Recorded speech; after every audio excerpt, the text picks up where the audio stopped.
I just came back from Santiago, Chile. I can tell you about my stories there. So, I'll tell you about Chile. So Santiago is an impressive city, and the landscape is beautiful. So last Thursday ISGAP opened a program with the University of Chile. So we had our first meetings and we signed agreements with the university. The Canadian ambassador was there, and the Canadian government actually sent me about a year ago to Chile and to Argentina. There's a special program that they have promoting democratic principles and citizenship. And they asked me to participate in the program, and I spoke to a joint session of the Chilean Congress and Senate about a year ago.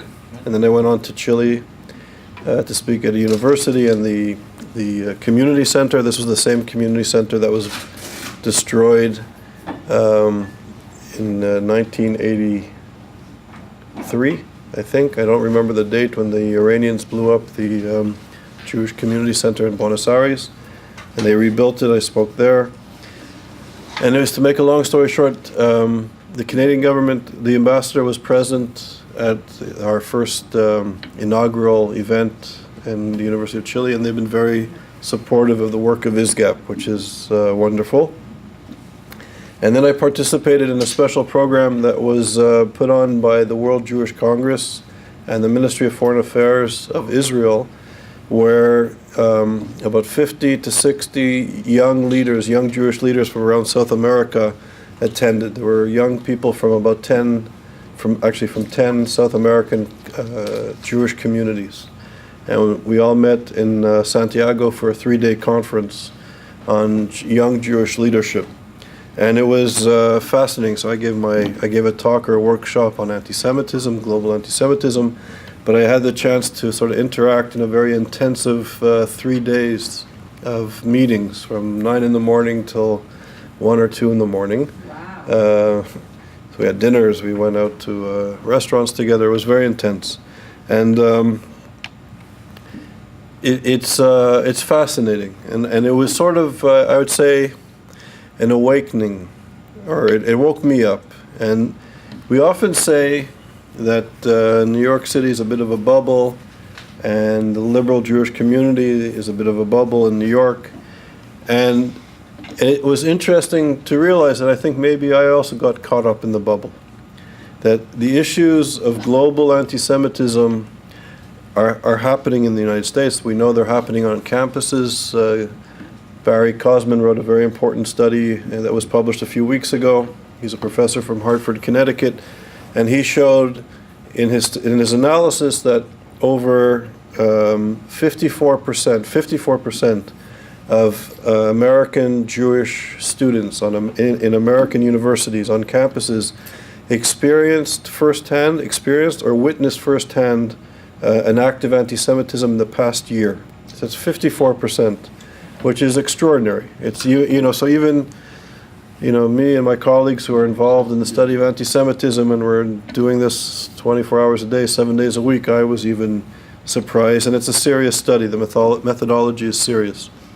So we know this, and we hear from students what's going on campus. We also hear from scholars what's going on, and we hear these stories.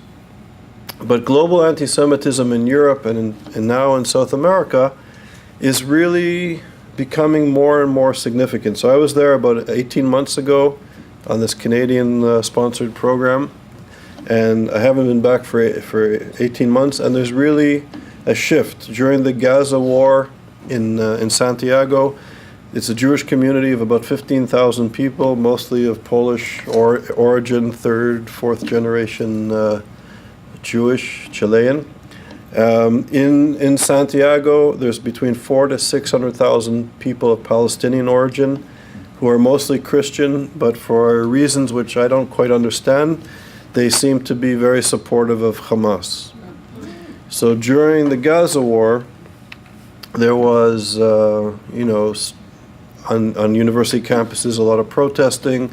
There were acts of violence. Actually, some people's homes were invaded and people were beaten up in their homes. So things became serious from the Gaza war onwards, and I think the community, they're a successful community, they're well integrated, but I think there's grave concern that something could sort of erupt almost at a moment's notice. There's grave concern, I'll put it that way. There isn't, a few years ago, some of us we would speak about global anti-Semitism and the community. Some people were concerned, some people were interested, some people dismissed it. But this is a community where the threat level is significant. And then I met leaders, young Jewish leaders. These were people between 25 and 40 years old from Argentina. Argentina has a large Jewish community, especially in Buenos Aires. I believe there's about 230,000 Jews in Buenos Aires alone. And also, do you know the story of Alberto Nisman? So, for those who don't know, Alberto Nisman, who spoke at ISGAP events at Yale and was I'd say a colleague and a friend within the milieu of people fighting anti-Semitism. We were in Geneva together. He came to Yale at our invitation. I met him at different conferences around the world. And the evening or the night or the morning before he was going to testify about the role of the Argentinian government in covering up the blowing up and the murder of people in the Jewish community, in destroying the Jewish community center. The night before he was supposed to present his prosecution against the government for covering up this scandal, he was murdered.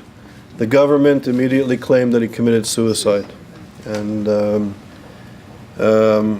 it's just so far-fetched that he committed suicide. So he's become a symbol of government corruption and sort of the times harking back to a period of violence and extremism in Argentina. And he, who is a Jewish, leading Jewish figure, has sort of become the lightning rod of all the issues in Argentinian society, from the right, from the left. Some of the anti-Semites are becoming more active. There's been increased indications of anti-Semitism, of desecrations, of graffiti. And the Jewish community, I think, from what I understand, and I'm not an expert in Argentinian politics or society or the Jewish community by any means, but it's a community that is also gravely concerned about the situation. So, and there's a history of violence in the political culture in Argentina, and I think people in general are worried about the level of violence that could potentially happen in general, given the scandals and the corruption and the politics. But there's also, I think, a heightened awareness in the Jewish community of what may lie ahead. And then, you sort of hear from smaller communities, from Uruguay, from Paraguay, from Peru, from Central America, Costa Rica, Panama, where I think global anti-Semitism, I think Argentina and Chile may be the two hot issues, but there's a general concern about the perception of Jews in South America by the community. The situation in Venezuela is also, it's calm. There were several people from Venezuela who were there, but this is a community that about 10 years ago had, I think, about 30,000 people, and they're down to about 5,000 people, where, there's different kinds of anti-Semitism. I guess in the world there's different, we say there's anti-Semitisms, there's kind of religious bigotry, there could be racist anti-Semitism, there's the demonization of Israel and Jewish peoplehood. And I think, in a sense, many of the Venezuelans would say that Venezuela is not a traditionally anti-Semitic country, which I found interesting because it was a heavily Catholic society. And coming from Quebec, I originally come from Quebec, and I know living in a Catholic society, there's all sorts of tropes and histories. But they were adamant in saying that Venezuela was very much open to immigration, and it's not an anti-Semitic country.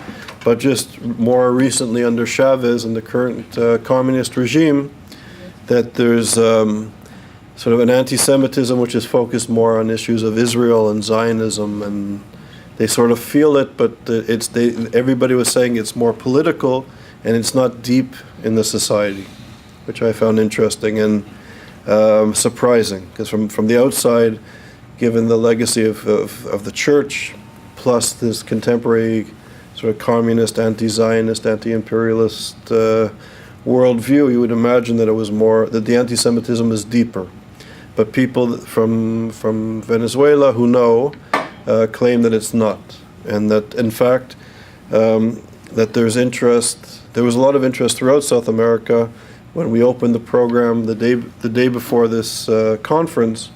There's a lot of interest in South America for ISGAP to create programs potentially throughout Latin America. So we're hoping to do more programming at good universities there.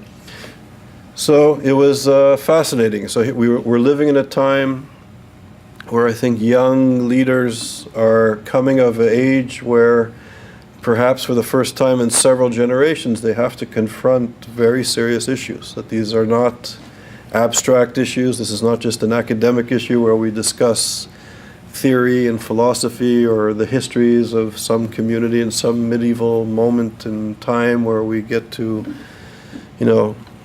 dissect a moment in the past, that this is happening in real time. And many communities in South America, and we know in Europe, are trying to grapple with this emerging crisis.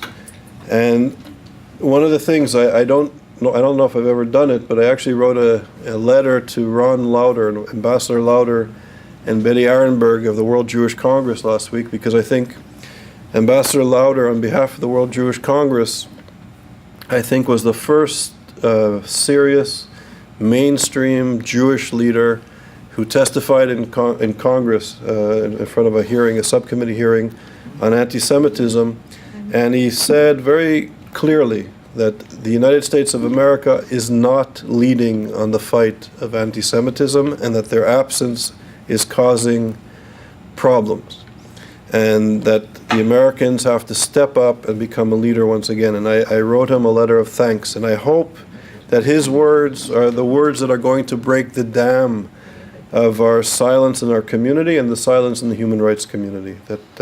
And I thank the World Jewish Congress for taking an unequivocal, clear stand, not hysterical, not right-wing, just a serious statement that the United States must be once again the leader on human rights and the leader on the fight against bigotry, including anti-Semitism. And for decades, the United States was a leader, if not the leader, when it came to human rights and standing up for democratic principles. But when it's come to these issues of contemporary anti-Semitism in the last few years, I think it would be suffice to say that they have not been leading. And I commend the World Jewish Congress for taking a principled, sound position and ringing the alarm bell loudly. And I think that it resonates when you hear Ambassador Lauder say these words that the United States has to lead, and you meet people in European diaspora communities, and you meet people from throughout South America. There's this vacuum that the silence of the United States of America on these issues really has an impact. And we don't perhaps feel it as much here, because the United States, for all sorts of reasons, I think is different. It evolved differently. I think it's a country of migration and immigration and freedom and liberty, and people don't want big government, and people, for all sorts of reasons, have been tolerant when it comes to human rights and overcoming issues of racism and gendered inequality. And I think that there's more leeway here, potentially, to be open. But when the government of the United States is largely silent, and some critics, including myself, will say that I've actually, through their policy of engaging radical Islamists like the Muslim Brotherhood and like the Iranian revolutionary regime, and remaining silent on anti-Semitism, that it's having an impact globally. It's empowering the bad people. And when you meet young people from communities that are not as protected and don't live in societies with as much freedoms that are guaranteed as here in the United States, it drives home the fact that we're living in a moment globally where, if left unchecked, anti-Semitism is not just a threat to the Jewish communities, but it's a threat to democratic principles and economic and political and social stability throughout the world. And so, coming back, I think those of us who are dealing with anti-Semitism, ISGAP in the academy and other organizations throughout the world who care about anti-Semitism and care about human rights and the rights of minorities, our voices need to be heard loud and clear, from our community to policymakers to intellectuals to the media.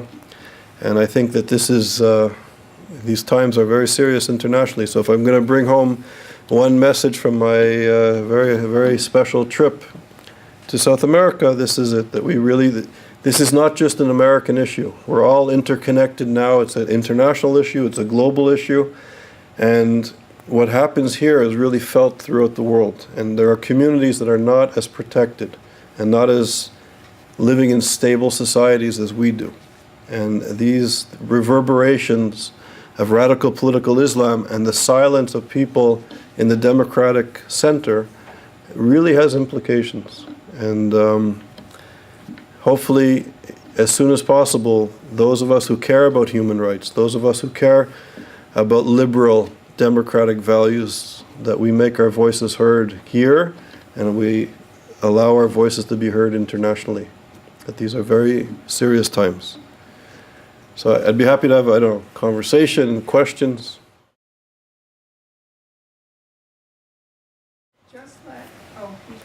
Sure. Just last night I was reading the Jewish Sentinel, and it said it really was great the way I think it was at the University of Oklahoma, when fraternity, the racist fraternity, anti-black stuff, and how they were shut down and immediate action was taken. Why not when it happens to the Jewish kids on campus? All right. So that's a great question. So the question was, to repeat, is the Jewish Sentinel had an article about how this racist fraternity at Oklahoma University, they were singing these horribly disgusting racist songs, that as soon as people found out about it, there was a very strong reaction to confront the racism and to let everybody know that there's no space at a place like Oklahoma University for racists. And why, when it comes to anti-Semitism, there's such a silence? And that's a great question. I was just having a conversation about this today. And Dan Hayuni, who's a professor of art and theater in New York at CUNY and who's a fellow at ISGAP, he wrote a letter. The New Yorker magazine last week had an anti-Israel article. And it also had another article in the same edition which compared Jews to dogs. Right? So, well, it was with humor, apparently. But many people were offended. And Dan Hayoni wrote to the editor saying how that he will not tolerate this form of behavior anymore and this anti-Semitism. And he wrote a very eloquent letter, which I can't repeat, but we should share it. We should circulate it. And he said, could you imagine if the New Yorker compared Muslims to dogs, or African American to dogs, or women to dogs, or gay people to dogs, there'd be outrage. And when it comes to degrading or denigrating Jews and Israel and Jewish peoplehood, there is a silence. And I think Dan Hayoni, who's a professor, is right on. And I don't think we should be tolerant of non-tolerance. Did they publish his letter? I don't know. Somebody said to me, that's because nobody's afraid of the Jews. They're not a violent people. Well, actually, Dan Hayoni said that if they would have made the comparison to some groups, the editor would have been shot in the face. But when it comes to Jews, he said 3 or 4 people may write a letter. I had heard Ira Foreman, who is in the State Department, whose role is anti-Semitism. What is your feelings on how he's doing so far? So the question is, Ira Foreman, he has an ambassador status in the State Department, and he's the ambassador on issues of anti-Semitism, appointed by President Obama. His predecessor was Hannah Rosenthal, who was also appointed by President Obama in the first term. And it was actually President Bush who started this post, Greg Rickman was the first ambassador in the State Department on anti-Semitism. So what is my opinion of the work of this ambassador, or Mr. Foreman, Ambassador Foreman in particular? So I would say, again, I think his work is important, and I'm sure it's not easy. I've met him a few times. He's a mensch. He's a good guy. He cares deeply about these issues from what I see. But I happen to agree deeply with Ambassador Lauder that the United States must speak out very clear and very loud on these issues. And I think Ambassador Lauder said what was obvious to many people when the attacks happened in Paris, and the Attorney General Holder was in Paris on the morning of the demonstration in which more than 1 million people came together, and every leader of the world, almost every country of the democratic world and beyond, was represented. There was not representation from the American government, from the U.S. government, and I think that was it's a travesty. And I also know for a fact that even the ambassador of the United States to France was also disturbed by the lack of participation of leadership from the government. So I agree with Ambassador Lauder that the United States has to take a strong role. And I just remember watching the news on Friday, the week of the attack, several days after the attack, and I was about to fall asleep, and I saw James Taylor and Secretary of State Kerry singing in French, "You've Got a Friend." And I woke up the next day and I spoke to my friend, and in my family, if you have a dream on Shabbat, it's a very important dream. So I called my friend and I said, was I dreaming, or did I really see that on the news last night? But that is not an appropriate response to what happened in Paris. And I would also like to say that President Obama's statement about a random act at some deli was obscene. And the fact that I don't know if he ever walked back that horrific mistake, the fact that we don't know if he ever walked back that horrific mistake, is a travesty. Because we know, and we know. This is not conjecture, this is not projection.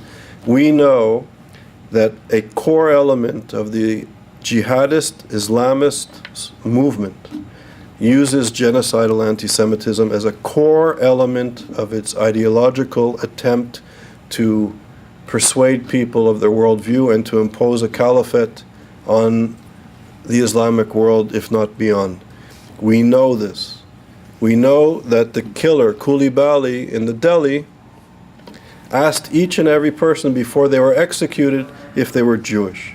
And this was hours before Shabbos at a kosher deli. And for people in leadership positions not to recognize this in 2015 is a problem. It's a serious problem. We have to call out contemporary anti-Semitism for what it is. And the Islamists, I wrote in one piece that I did not too long ago, but if we're remaining silent in the West on this Islamist, not Islam, not Muslims, but Islamist anti-Semitism, we are, in a sense, allowing these barbaric thugs to become the shock troops for the anti-Semites in the West. Our silence is empowering these shock troops. We must speak out, because while they talk about the Jews and Israel and the Zionists, they're killing gay people, they're killing Christians, they're killing Yazdis, they're subjugating women.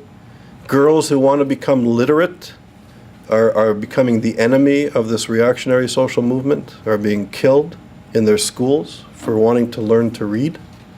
And if we are liberals, and if we believe in equality under one legal system, if we believe that women have the right to read, if we believe that women are not the property of the men of their family, basic, good, civil right, liberal values, then what have we come to?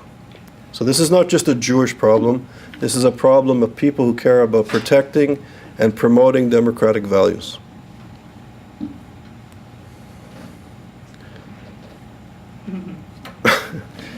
Very good. All right. Now the whiskey is in the back. No, I'm kidding. There's coffee. Does anybody have other questions or comments? What's the best way to do this? America, I mean, how do they do this? So what do we do? What do we do? So We, anyway. we, the Jews, we who, or others who care about democratic principles and citizenship. So in our small little way, we're trying to put a drop of water in the bucket of decency and try to take back the universities and try to map and decode anti-Semitism. But this is a tiny drop in the bucket, and this will take generations to do. I was speaking to some people today, and we were talking about the student struggle for Soviet Jewry and the anti-apartheid movement. And I think this is what we need to do. What we need to do, in my humble opinion, I remember when I was a kid marching at the Soviet consulate in Montreal with my sister and all of her friends, with all of my friends, with my parents and all of their friends, with my grandparents and all of their friends. In the heat of the summer and in February, at minus God knows what degrees, we were marching. All of us, the Jewish community and others who cared about human rights in the Soviet Union, and we were screaming, "Let my people go." And this was a movement started by housewives in those days and kids. And they pushed the Jewish community, they propelled the Jewish community to do something. And they made a difference. And the anti-apartheid movement was also started by young people. The ANC Youth League and students all over the Western world pushed their communities to defeat apartheid South Africa.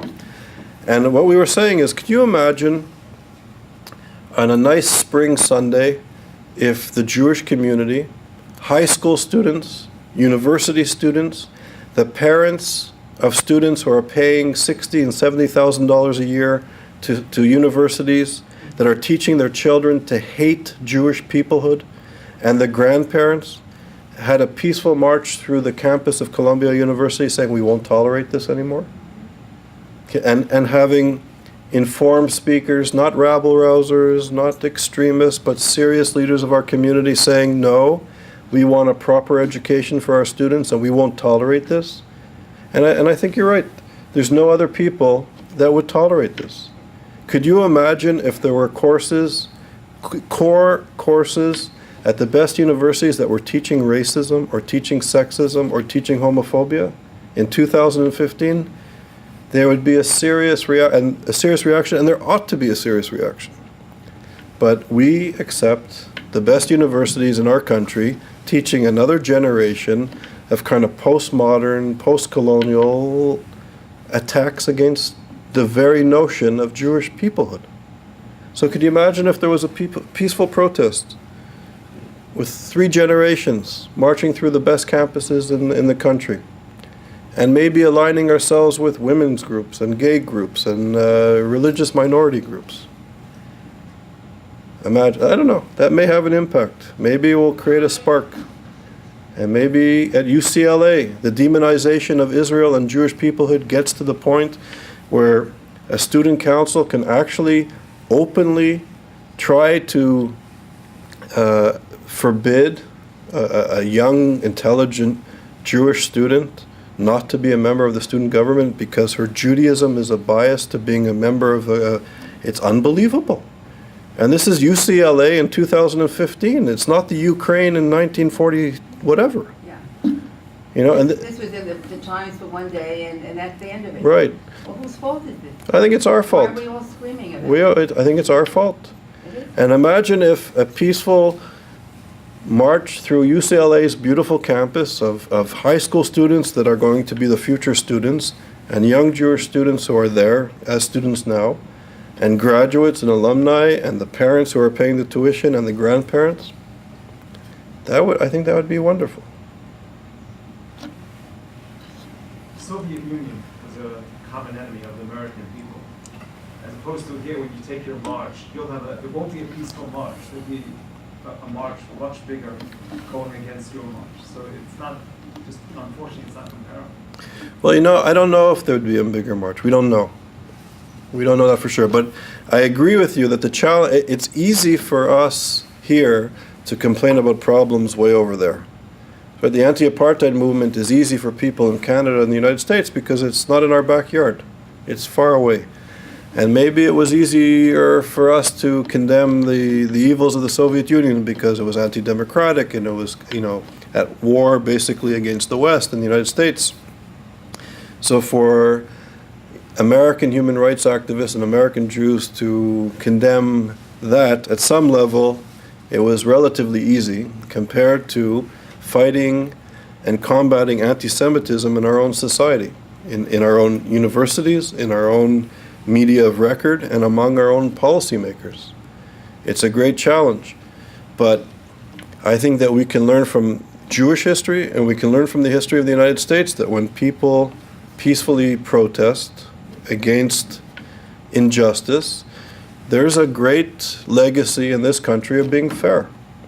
And why won't people be fair to fighting anti-Semitism? I think that we should not assume the worst, and I think we can assume the best of this country as a response. We see it everywhere. We see it with gay rights, with women rights, with civil rights. There's legacy of negativity in this country, but there's also an amazing legacy of people expanding their minds and welcoming people into the body politic and into citizenship in this country. So I'm not so sure that we have to be afraid. If we're afraid, we're going to lose. And I don't think we have anything to be afraid. And we are in a great democracy. We're not in a country like Argentina or Chile, where there is a legacy of brutality and political assassinations and people disappearing. We don't have that legacy here, thank God. So I don't think we have to worry that in that way. And I think people respect people who stand up for the principles. And it's not just a Jewish problem, it's a wider issue. And I think money talks, cut off the funding. After the Klinghoffer demonstrations, a few months later, I happened to be listening to Bloomberg Radio. Their bonds were downgraded from double B to single B, which I put two and two together, and I say, well, maybe some people... Whose bonds? The Metropolitan Opera has Interesting. bonds, apparently, and their bonds were downgraded. Number one. Number two, in the Jewish Sentinel, they said that these Jewish kids, and a lot of them are starting, the open Hillel, and starting to side with the other side. They've had it very good. They've never experienced real hardship, and they need a purpose in life, like in the 60s, marching for civil rights. This is their purpose, the poor Palestinians, because honestly, they've had it too good. Yeah. This is what they said, and I think it's in part true. Interesting. I didn't know that. Is it realistic, though, to think that a small people like the Jews should expect fairness? After all, the United States bombed Serbia, but didn't bomb Russia. So, to say that, for example, South Africa was once allied to Israel. So did Israel gain anything by fighting apartheid? I don't know if Israel did fight apartheid. But, yeah. Did we gain anything by doing that? Did we, as Jews? Did we as Jews gain anything by fighting apartheid? Yes, I think so. I think that there were many Jewish people in the anti-apartheid movement who were in South Africa and outside of South Africa. And yes, I would argue that defeating a regime that can trace its ideological origins to Nazism and National Socialism is a great step forward for humanity. And I was very active in the anti-apartheid movement, actually, so I come from this worldview. And I remember the Canadian government sent me, as the Canadian government was at the forefront, eventually became at the forefront of the anti-apartheid movement. And the Minister of Labour with the ANC chose people to go as the first to the first legal congresses of the unbanned parties as international observers, and I was chosen to go, and I was the chairperson of the ANC Solidarity Committee of Canada, and they sent me, and so I think to be involved in this movement was a special thing. And I remember I flew to South Africa via Amsterdam, and this was in the early I think it was 1991, 90 or 91. 91, I believe. And this is when I think the European Union was sort of picking up strength. And I remember listening as we landed in Amsterdam for the first time in my life to announcements in many languages, Dutch and French and English and German. And I remember looking out the window. I'll never forget this moment in my life. And I remember listening to the German announcement, and I was thinking how fortunate I am. Because if the Nazis, if this National Socialism triumphed in the world, I would never be a middle-class Canadian Jewish kid flying to fight apartheid. I wouldn't probably have existed because my ancestors would have been eliminated. And I remember at that instant, I felt it was a profound personal moment because I thought like, wow, here I am in 1991, I'm alive, I have my culture intact, and I'm going to fight the remnants of this inhumane regime that degrades human beings created in the image of God into substandard, subhuman categories. And I thought, what a privilege that I am alive and I'm able to fight this racist, Nazi-like regime. And yes, I think to defeat racism and to promote democratic principles and equality is a wonderful thing. And if anti-Semitism now exists in our midst, I think it's incumbent upon us to do something about it. And the lessons, I think, of the anti-apartheid movement was that it attracted all sorts of people from all over the world. And I really believe, given the legacy of anti-Semitism in the Western world, that there are people with goodwill. There are many people with goodwill. And I think that we should continue the struggle for human rights and citizenship and human decency and to eliminate all forms of discrimination as best as we can. And the thing about democracy, unlike Judaism, is you don't inherit it. Every generation has to defend it. Every generation has to protect it and make it move further. That's my response. But what if the majority hate Jews? If the majority hate Jews, well, I think it was Martin Luther King who said that, I don't remember the exact quote, but some people were critical of him because people like Stokely Carmichael and Malcolm X were critical that Martin Luther King it was about including African Americans to become citizens of the larger society, to integrate and not to have discrimination against them in all facets of life. And some people were saying that the civil rights movement was really not going to be effective. And I remember Martin Luther King had this amazing quote. I'm not going to be as eloquent, but he said something to the effect that if people hate me, that's bad. But if they are legally obligated not to lynch me, that's good. Right? So at least the law was going to defend African Americans as citizens, and lynching would be punished. So they still may hate them, which is a bad thing, but the laws were going to protect them. So I think laws protect us, and laws defend the principles of democratic America. And then we have to push the laws and the infrastructure which protects all citizens. Civil rights legislation also protects Jews. And they protect them at universities that are subsidized legal entities that receive state funding, government funding. And to receive government funding in this country, you cannot discriminate. So if Middle East Studies departments and other departments are discriminating against Jews or people of certain national origin, that's against the law in this country. Right? And there are people working to use the protections of this great democracy to defend all people, including Jews. Is there any threat of real anti-Semitism in America? No. You kidding? Well, I mean, 54% of American Jewish young people on university campuses in the past year witnessed firsthand or experienced anti-Semitism. To me, that's alarming. The ADL just published reports that attacks went up 14% recently. I don't remember, I think in the past year. So, of course, there's anti-Semitism here. And again, I think that the engagement of people who want to exterminate Jews, the engagement of people that think that I emanate from the urine of a donkey, is unbelievable. It's unbelievable. And we should not tolerate that.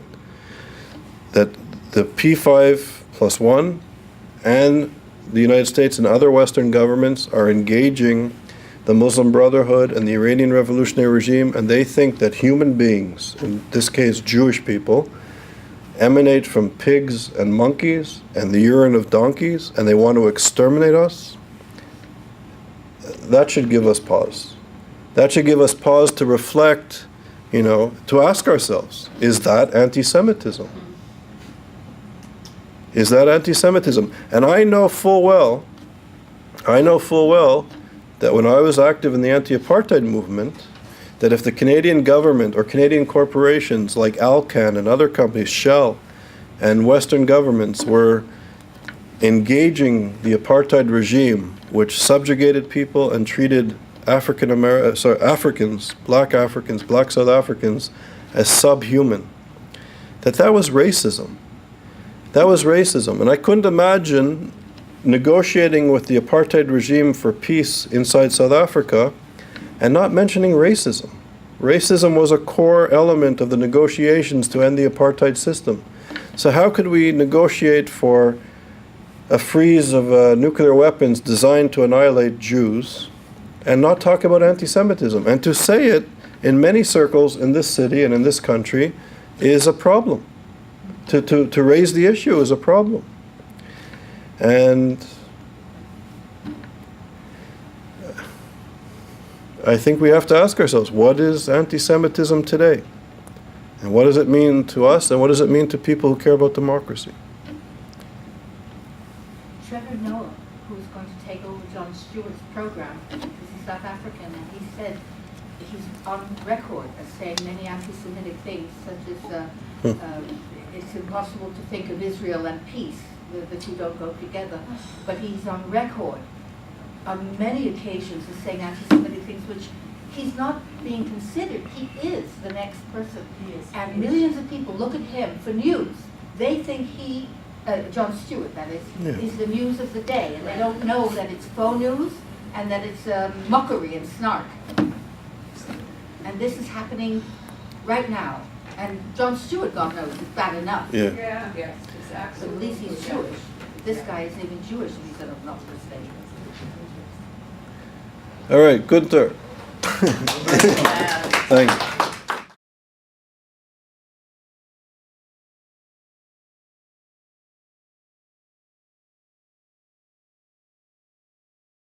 Of a bubble, and the liberal Jewish community is a bit of a bubble in New York.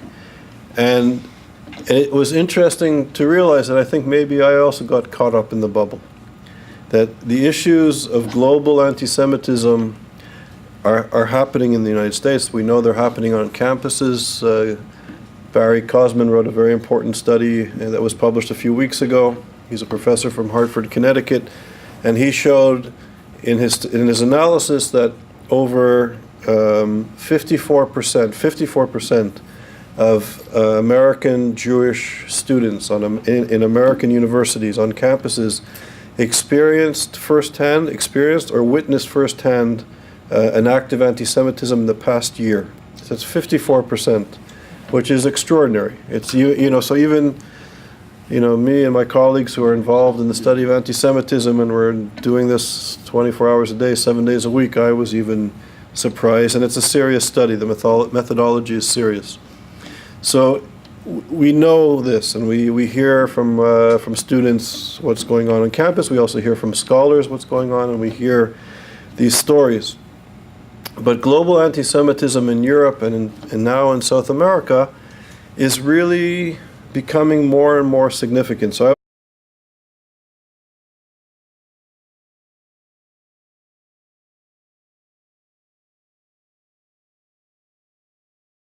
I just came back from Santiago, Chile. I can tell you about my stories there.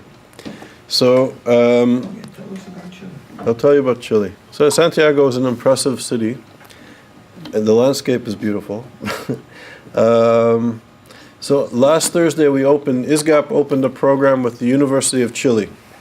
So we had our first meetings and we signed agreements with the university. The Canadian ambassador was there, and the Canadian government actually sent me about a year ago to Chile and to Argentina.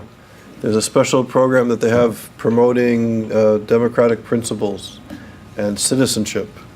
And they asked me to participate in the program, and I spoke to a joint session of the Chilean Congress and Senate about a year ago. And then I went on to Chile to speak at a university and the community center. This was the same community center that was destroyed in 1983, I think. I don't remember the date when the Iranians blew up the Jewish community center in Buenos Aires. And they rebuilt anti-Semitism in the community. Some people were concerned, some people were interested, some people dismissed it. But this is a community where the threat level is significant. And then I met leaders, young Jewish leaders. These were people between 25 and 40 years old from Argentina. Argentina has a large Jewish community, especially in Buenos Aires. I believe there's about 230,000 Jews in Buenos Aires alone. And also, do you know the story of Alberto Nisman? So, for those who don't know, Alberto Nisman, who spoke at ISGAP events at Yale and was I'd say a colleague and a friend within the milieu of people fighting anti-Semitism. We were in Geneva together. He came to Yale at our invitation. I met him at different conferences around the world. And the evening or the night or the morning before he was going to testify about the role of the Argentinian government in covering up the blowing up and the murder of people in the Jewish community, in destroying the Jewish community center. The night before, he was supposed to present his prosecution against the government for covering up. I was there about 18 months ago on this Canadian-sponsored program, and I haven't been back for 18 months. And there's really a shift during the Gaza war in Santiago.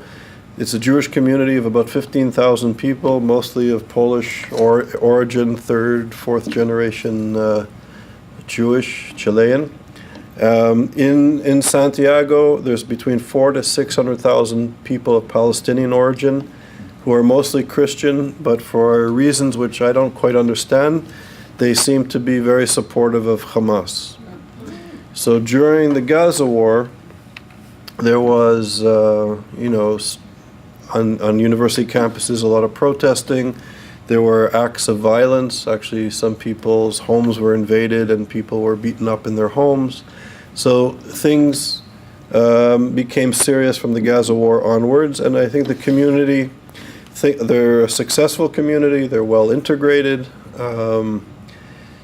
but I think there's grave concern that something could sort of erupt almost at a moment's notice. There's grave concern, I'll put it that way. There isn't, a few years ago, some of us we would speak about global, I spoke there.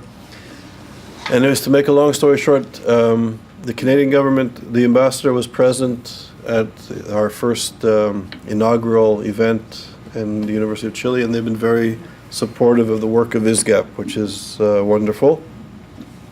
And then I participated in a special program that was put on by the World Jewish Congress and the Ministry of Foreign Affairs of Israel, where about 50 to 60 young Jewish leaders from around South America attended. There were young people from 10 South American Jewish communities.